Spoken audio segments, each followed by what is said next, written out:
नमस्कार, मैं हूं गीतिका पांडे। चलिए देखते हैं झारखंड की 15 फटाफट बड़ी खबरों को। गोड्डा सांसद निशिकांत दुबे के बयान पर झामुमो बिफरा, कहा झारखंड का विभाजन करना चाहती है भाजपा। झामुमो ने भाजपा सांसद निशिकांत दुबे द्वारा संसद में दिए गए बयान पर तीखी प्रतिक्रिया व्यक्त की। भाजपा को जमकर खरी खोटी सुनाते हुए कई संगीन आरोप लगाए। सरयू राय की घेराबंदी के लिए बीजेपी का प्लान। झारखंड विधानसभा चुनाव में बीजेपी जमशेदपुर पूर्वी सीट से पूर्व क्रिकेटर सौरभ तिवारी को उम्मीदवार बना सकती है। सौरभ तिवारी ने हाल ही में केंद्रीय गृह मंत्री अमित शाह से मुलाकात की थी और माना जा रहा है कि इस दौरान उन्होंने चुनाव लड़ने की इच्छा जताई है। राहुल गांधी से पहले हेमंत सोरेन ने कर दिया खटाखट। झारखंड में हेमंत सोरेन ने महिलाओं के सशक्तिकरण के लिए एक नई योजना की शुरुआत कर दी। इस योजना के तहत शुरुआती दौर में 48 लाख महिलाओं को जोड़ने की योजना पर काम किया जा रहा है। झारखंड मुख्यमंत्री मैया सम्मान योजना सरकार की एक महत्वाकांक्षी योजना है। केंद्र सरकार ने झारखंड में मस्कानिया गरेरिया टोला पोटाश ब्लॉक की नीलामी रद्द की। सरकार ने खानों की बिक्री के तीसरे चरण के तहत 3 महत्वपूर्ण खनिज ब्लॉक की नीलामी रद्द कर डाली। इसमें एक जम्मू कश्मीर की लिथियम खान भी शामिल है। बोलीकर्ताओं की संख्या निर्धारित से कम होने की वजह से सरकार ने नीलामी रद्द की। लोबिन हेम्ब्रम ने खटखटाया हाईकोर्ट का दरवाजा। झारखंड के बोरियो के पूर्व विधायक लोबिन हेम्ब्रम ने विधानसभा की सदस्यता खत्म किए जाने के खिलाफ झारखंड हाईकोर्ट का दरवाजा खटखटाया। उन्होंने हाईकोर्ट से जनहित के मुद्दों को उठाने के लिए मानसून सत्र तक सदस्यता बहाल करने की अपील की। झारखंड में लगातार तीसरे साल सूखे की आहट, सीएम ने अधिकारियों को दिए अहम निर्देश। देश मानसून को आए हुए कई दिन गुजर चुके हैं, लेकिन झारखंड में लगातार तीसरे साल सूखे का खतरा मंडरा रहा है। अधिकारियों ने इस बात की आशंका इसलिए जताई क्योंकि धान की खेती वाले लगभग 86% खेत कम बारिश के कारण अभी भी बंजर पड़े हुए हैं। झारखंड में जदयू की 11 सीटों से लड़ने की तैयारी। जदयू झारखंड में पूरे दमखम से विधानसभा का चुनाव लड़ेगी। जदयू के राष्ट्रीय अध्यक्ष व मुख्यमंत्री नीतीश कुमार ने इसकी हरी झंडी दे दी।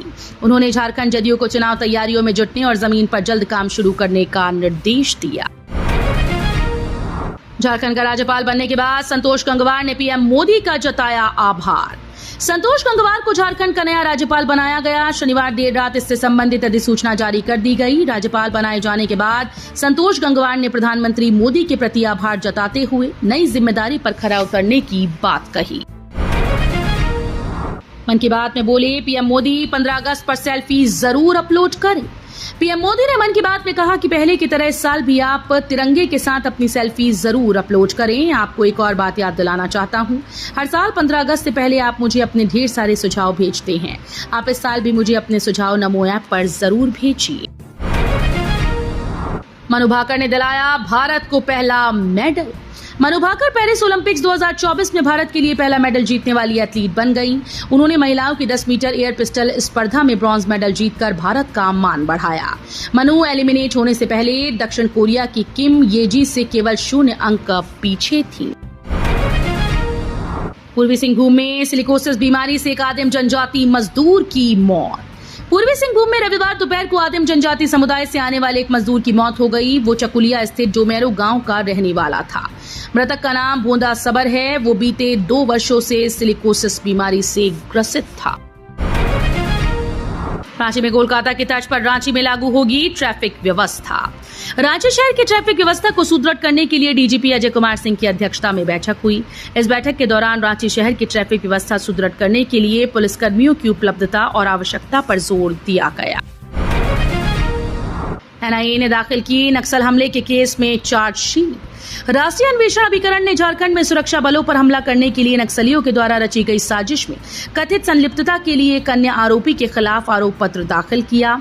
अधिकारियों ने बताया कि जून 2022 में एनआईए के द्वारा अपने हाथों में लिया गया मामला राज्य की पुलिस और केंद्रीय रिजर्व पुलिस बल की एक संयुक्त टीम पर भाकपा के सक्रिय कैडर द्वारा चलाई गई गोलीबारी से संबंधित है। बांग्लादेशी घुसपैठियों से बिहारियों की तुलना, जानिए क्या बोली झारखंड की कांग्रेस विधायक। झारखंड में कांग्रेस विधायक शिल्पी नेहा तिर्की के दिए गए विवादित बयान के बाद राज्य की राजनीति गर्मा गई। दरअसल हाल ही में जब उनसे बांग्लादेशी मुस्लिम घुसपैठियों के कारण राज्य में हो रही डेमोग्राफी चेंज के बारे में पूछा गया तो उन्होंने बांग्लादेशी घुसपैठियों की तुलना राज्य में बिहार से आकर बसे लोगों से कर डाली। उन्होंने कहा कि डेमोग्राफी चेंज पूरे झारखंड में हुआ, रामगढ़ में बिहारी लोग मुखिया बन रहे हैं, लोग इस पर बात क्यों नहीं करते।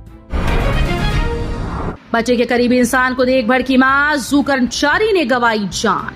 झारखंड में रांची के भगवान बिरसा जैविक उद्यान में 2 दिन पहले दरियाई घोड़े के हमले में घायल हुए एक केयरटेकर ने रविवार को दम तोड़ दिया।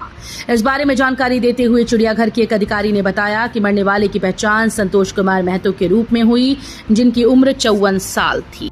तो ये थी आज की बड़ी खबरें। अगर आपको न्यूज पसंद आई हो तो वीडियो को लाइक और शेयर करना बिल्कुल न भूलें।